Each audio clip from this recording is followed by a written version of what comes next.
Top of the morning, Joel. Top of the morning. So this is GREMLY. I'll show you what I do here. Oh, sorry. With GREMLY, I am given hourly charts. So I'm really looking here at mainly the 4 hourly.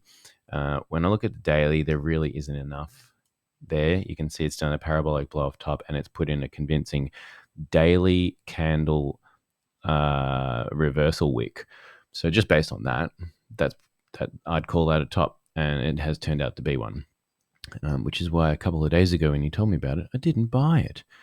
And here it started to come down and correct, and you can see that it already has spiked 50% correction, and it's just bouncing off it. So now I'll zoom in on the 4 hourly, and at the 4 hourly, you do have enough data. You can see there is actually 2, 3, 4 local tops. And so what you might want to do if you were me is have a look here. So this first local top, what did it do if we zoom right in?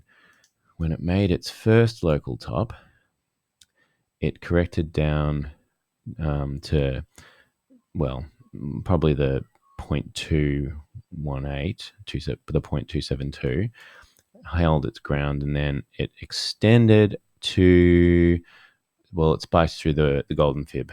Didn't make it really to the next fib line after that. So the golden fib seems to be reliable on its very first bounce. Get rid of that. Second bounce, what did it do when it put in this top? So there's the top, and here is the breakout. The bottom, sorry. So it came down, it corrected to the 50% again, as you can see there, and then it came up and it spiked to the, well, it didn't quite make it to the golden fib, but it did have a solid attempt before then correcting. All right, so there's 2 rounds. The third local top it put in, it corrected down. So this is a really weird correction because the entire correction pretty much happened on a single day. But you can see it corrected down, spiked through the 50% again, consolidated, and then broke up. And then, so here is where it gets interesting. It spiked through the 0.618, came back and corrected. Now, then it started to behave erratically, granted. And I think this is why now it's doing a larger correction, because it's attempting to break out of the 4 hourly trend it's in and start to put in a larger scale trend. So the 4 hourly is kind of breaking down, which is interesting. But let's keep going just so we can see this through and see if it works. So it came up, it went through the 0.618, it reversed, and then it continued on. But I have a feeling that suspiciously in here, there's a correction that we're not seeing on this time scale.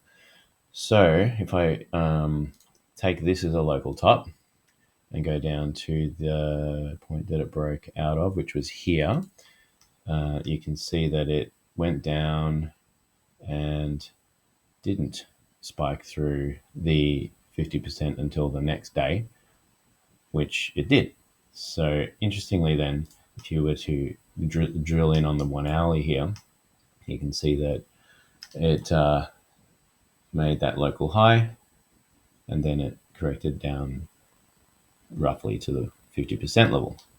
And then it went and did another high. And that next high, where's the breakout? The breakout of this one was here.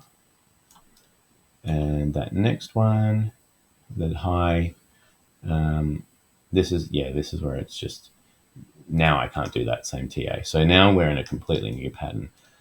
And all I can say is, so that those nice little, this trend is now broken, is basically what I'm trying to say. This parabola is broken, and now we're doing something else, a larger time frame correction. So I can't use the same patterns anymore, but it did serve me well for 1, 2, 3, 4 local tops, and now we're doing something different. And so I couldn't now just say, all right, let's do that same extension again like before, because I've got to wait and see where this larger time frame correction is going to be. So right now on the 4 hourly, I can see it's mid correction. I have no bottom in sight yet. I've got no confirmation of a reversal. I feel like it's going to go lower. And when it does, and it puts in a convincing bottom, then I'll be able to put in another Fibonacci and sort of predict where the next 0.618 is going to be. The only other fib I can keep on here at the moment is the macro one. So because it is now looking beyond the 1 and 4 hourly timeframes and it's starting to behave like a daily chart, then I go, okay, so let's call this a daily candle top, local top, and where would it correct then? And you can see that, if I get rid of this one for a sec. Oh, whoops, wrong one, my bad. Get rid of this. So you can see that that's the local top and the 50% correction is here. Is that where it's going to be at the bottom? Maybe. And that'll be the first time that it's done a 50% correction on the macro since it's broken out. So if it does reverse here and break up to the upside, I'd call that a buy signal. So what I'm waiting to see is, will it break and close a 4 hourly candle above here, or will it continue to reverse and make this wedge a better shape? Either way, as long as it does a reversal and breaks to the upside, it's healthy.